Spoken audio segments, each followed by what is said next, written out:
हाँ बाइट होता है रोल थोड़ा ऐसा नहीं का चलो रोल एवरीवन सर बावनकुळे साहेब, आज आपण जिल्हा परिषद, महानगरपालिका, सार्वजनिक बांधकाम अनेक विभागांचा आढावा घेत आहेत.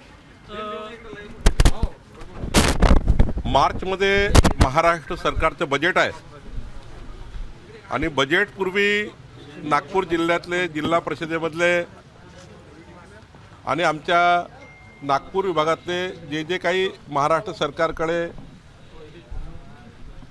जे कामं आम्ही प्रस्तावित करतो त्याचं बजेट केलं पाहिजे.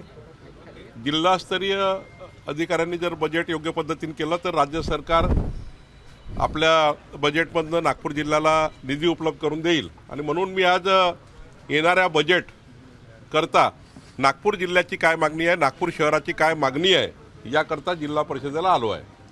सर, अजून पालकमंत्री जाहीर झाले नाही, केव्हापर्यंत पालकमंत्री जाहीर होतील? फार जास्त वाट पाहायची गरज नाही आहे. माननीय देवेंद्रजी फडणवीस साहेबांचा तो मुख्यमंत्र्याचा अधिकार आहे, पण मला असं वाटतं की 1-2 दिवसामध्ये हा निर्णय नक्की होईल. सर, नागपूर जिल्ह्यामध्ये जात प्रमाणपत्र देण्यासंदर्भात दिरंगाई होतं. हिंगणा तालुक्यामध्ये शेषनगरमध्ये अनेक पारधी विद्यार्थिनी अशा आहेत की जे शिक्षण सोडण्याच्या मानसिकतेत पोहोचले, कारण ग्रॅज्युएशन कंप्लीट व्हायला आला मात्र 2-2 वर्ष झाले अर्जांवर कारवाई नाही झाली. मी त्यांची आजच बैठक घेणार आहे आणि या बैठकीमध्ये ज्या अधिकाऱ्यांनी पारधी समाजावर जाणीवपूर्वक कास्ट सर्टिफिकेट देण्याकरता अन्याय केला असेल त्यावर निश्चित कारवाई मी करणार आहे. तर दिरंगाई केली असेल काही अधिकारी? कारवाई करणार आहे. सर, तत्कालीन कृषी मंत्री धनंजय मुंडे यांच्या कार्यकाळामध्ये कृषी विभागातले काही धोरण बदलवले आणि त्यावर आता हायकोर्टानं सरकारला जबाब देखील विचारलेला आहे. नाही, उच्च न्यायालयामध्ये जेव्हा एखादी कुठली केस होते किंवा पिटिशन होते तेव्हा उच्च न्यायालय सरकारला जे काही बाबी विचारतात, सरकार योग्य वेळी त्याचे योग्य उत्तर देत असतं. मला वाटतं की सरकार या ठिकाणी जे काही धोरण बदललं असेल किंवा जे काही काळाची गरज असेल सरकार त्याचं उत्तर देईल. सर, ये बताएं कि कल भारतीय जनता पार्टी और संघ की एक महत्वपूर्ण बैठक होने वाली है. मंत्रियों की किन विषयों पे होगी और संघ के तरफ से कौन रहेगा और सरकार के तरफ से क्या मुख्यमंत्री के साथ साथ कौन रहेगा? हमारे विचार परिवार के सारे अधिकारी होते हैं जो हम लोग जो सरकार में चुन के आने के बाद हमारा दायित्व होता है कि आदिवासी विभागों में, सामाजिक न्याय के विभागों में, शैक्षणिक विभागों में, ये सारे विषयों पर सरकार का जो भी प्रश्न है समाज के, वो प्रश्नों को लेकर एक चर्चा होती रहती है. हर 3-4 महीने में एक बार ऐसी चर्चा होती है. तो ऐसे ही एक हमारे सारे मंत्रियों का परिचय होगा. हमारे सारे मंत्रियों के विभाग में क्या क्या जनता के लिए कर सकते हैं, समाज के लिए कर सकते हैं, आखिरी आदमी के लिए कर सकते हैं, या अभी भी सरकार पहुंची नहीं वहाँ सरकार कैसी पहुंचाई जाए, इसके लिए भी एक निश्चित कार्यक्रम बनता है. तो मुझे लगता है ये बहुत मार्गदर्शनपूर्ण बैठक होती है. इसमें जो मार्गदर्शन मिलता है ये समाज के लिए और राष्ट्र के लिए हितकारक होता है. सर, विपक्ष कह रहा है कल महापालिकेच्या दृष्टीने फार महत्त्वाची ही बैठक, समन्वय बैठक मानण्यात येते आहे, कारण की अशा बैठकी विधानसभेपूर्वी पण झालेल्या होत्या सगळ्या. महानगरपालिकेच्या स्थानिक स्वराज्य संस्थेच्या निवडणुकीची उद्याच्या बैठकीचा काहीच संबंध नाही आहे. सरकार आल्यानंतर आमच्या मंत्र्याचा परिचय, त्या ठिकाणी पुढचे आम्ही जो मॅनिफेस्टो दिला होता, जाहीरनामा दिला होता, त्या जाहीरनामाबद्दलचा काय टाईमलाईन आहे, काय कार्यक्रम आहे आमचे, ही सारी चर्चा होतं. आणि शेवटी या चर्चेचा अर्थ एकच आहे की आम्ही जी जनतेला वचन दिलं आहे ते वचनपूर्ती कशी करावी, लवकरात लवकर व्हावी, याकरता थोडी चर्चा होतं. काही आदिवासी भागातले प्रश्न आहेत, सामाजिक न्यायाचे प्रश्न आहेत, याच्यावर चर्चा होतं.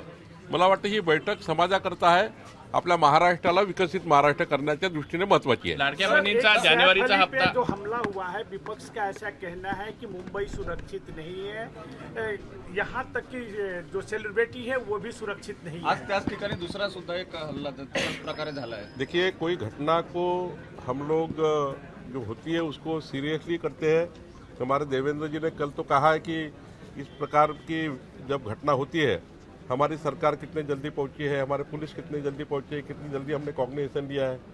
हमने तो वो जिस प्रकार से हुआ था अंबानी जी के घर के सामने, वैसी सरकार हमने देखी है. हम सोचते हैं कि कोई भी घटना को कोई भी घटना से नहीं कंपेयर करना चाहिए. बट महाराष्ट्र में मुंबई सुरक्षित है. जितने भी मेट्रोपॉलिटन सिटी है देश में उसमें मुंबई अधिक सुरक्षित है। मुंबई की पुलिस बहुत अलर्ट है, हमारे महाराष्ट्र पुलिस भी अलर्ट है। ऐसी घटना होने के बाद, घटना जब होती है उसके बाद पुलिस कैसी एक्शन मोड में आती है, इसको ज़्यादा महत्व है। तो मुझे लगता है हमारे गृह मंत्री, मुख्यमंत्री पूरे एक्शन मोड पे है और पूरी तरह से कार्रवाई कर रहे हैं। जिल्हा परिषदेमध्ये आजपासून सैफ अली प्रशासक खानच्या राज हल्ल्या प्रकरणावरून पाकिस्तानच्या एका मंत्र्यांनी हिंदू महासभेवर निशाणा साधला. कसं जातीवादाचं विष पेरण्याकरता या संघटना काम करतात, असे व्यक्ती काम करतात। जातीवाद त्यांच्याकडनं होतो। आम्ही कधी या घटनेला जातीवादी घटना समजली नाही। या घटनेमध्ये जे काही आरोपी आहेत ते कुठल्या विचाराचे आहे याच्यावर आपल्याला सरकार काम करत आहे, कुठल्या उद्देशाने गेलं आहे, कुठलं उद्दिष्ट होतं हे येईल ना समोर। पण असे वक्तव्य करून समाजामध्ये तेढ निर्माण करणे आणि महाराष्ट्र अशांत करण्याचे यापूर्वी अनेक विषय झाले आहेत आणि अशा काही संघटना, असे काही माणसं काम करतात ज्यांना महाराष्ट्र अशांत ठेवायचा आहे, समाजामध्ये वातावरण बिघडवायचं आहे। मला वाटतं याच्याकडे फार लक्ष देऊ नये। लाडक्या बहिणीचा हप्ता 26 जानेवारीपर्यंत मिळेल अशी चर्चा आहे, त्यावेळेपर्यंत नाही, मिळणारच आहे, चर्चा नाही, मिळणारच आहे। तारीख 26 तारखेच्या आत। सर, नागपूर जिल्हा परिषद आजपासून प्रशासक लागणार आहे। या आधीच्या कोई पेच नहीं है भाई साहब, कोई पेच नहीं है। पूरे महाराष्ट्र का आकलन करना पड़ता है, किसको कहा दिया जाए, किसको कहा दिया जाए। अलायंस की सरकार है, अलायंस में सबके मत बनाने पड़ते हैं। उनके कार्यकाल में तो बहुत लंबा दुकान था, उनके कार्यकाल में कोई पालक मंत्री, किसका कौन पालक मंत्री है, कौन कहाँ है, कोई ठिकाना नहीं था। जहाँ पालक मंत्री वहाँ सरकार नहीं, सरकार है तो पालक मंत्री नहीं, दोनों है तो प्रशासन नहीं। ऐसा काम चला है महाविकास आघाड़ी का। तो हमारी सरकार जल्दी ही करेगी और ज़्यादा देर नहीं लगेगा। देवेंद्र जी आजकल में निर्णय करेंगे। बावनकुळे साहेब, बीड जिल्ह्यामध्ये वेगवेगळ्या गुन्हेगारीच्या घटना थांबत नाही। पुन्हा आज गोळीबाराची घटना अंबेजोगाईमध्ये घडली आहे, मर्डरच्या घटना वाढत आहेत। तिथे बीडमध्ये एक कायदा सुव्यवस्थेची समस्या वेगळ्या पद्धतीने डोकं वर काढते। नाही, ज्या पद्धतीने आत्तापर्यंत कारवाई झाली आहे त्या पद्धतीची कारवाई फार मोठी आहे। अनेक ज्या ठिकाणी गन लायसन होते त्या गन लायसनवरही त्या ठिकाणी कारवाई झाली आहे आणि पुढच्या काळात असे गोळीबार करणारे लोक आता फार नाही आहेत। मला वाटतं देवेंद्रजींनी त्याच्या पूर्ण दखल घेतली आहे, निश्चित त्याच्यावरही कारवाई होईल। सर, ये बताएं कि कई जिला परिषद अभी भंग हुई है, तो क्या महानगर पालिका जिला परिषद का चुनाव संयुक्त रूप से करेंगे? क्योंकि एक तरफ वन नेशन वन इलेक्शन की बात की जा रही है, तो महाराष्ट्र के जितने भी महानगर पालिका जिला परिषद उनका चुनाव क्या सरकार, बीजेपी और आप लोग सोच रहे हैं एक साथ कराने के लिए? देखिए, ये सारा अधिकार राज्य चुनाव आयोग का है। सरकार को जो वहाँ पर राज्य चुनाव आयोग को जो सपोर्ट करना चाहिए कि चुनाव लेने के लिए क्या क्या हमारे कलेक्टर्स, हमारे सारे प्रशासन वो सारा तैयार है।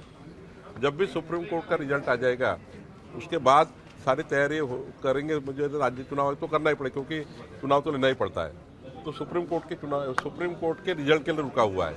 जैसा भी रिजल्ट आता है मुझे लगता है फिर थोड़ा 12वीं की परीक्षा है, 10वीं की परीक्षा है, फिर आपको एक थोड़ी गैप देनी पड़ती है। तीनों नगर पालिका है, महानगर पालिका है, जिला पंचायत है। लेकिन हमारा सबका ये मानना है कि सुप्रीम कोर्ट का जैसा निकाल आ जाएगा तो राज्य चुनाव आयोग जो होगा वो राज्य चुनाव आयोग जल्दी ही थोड़ा इस पर टाइमलाइन में चुनाव करे, ये हमारी उनको विनती रहेगी। धन्यवाद सर। एबीपी माझा, उघडा डोळे बघा नीट।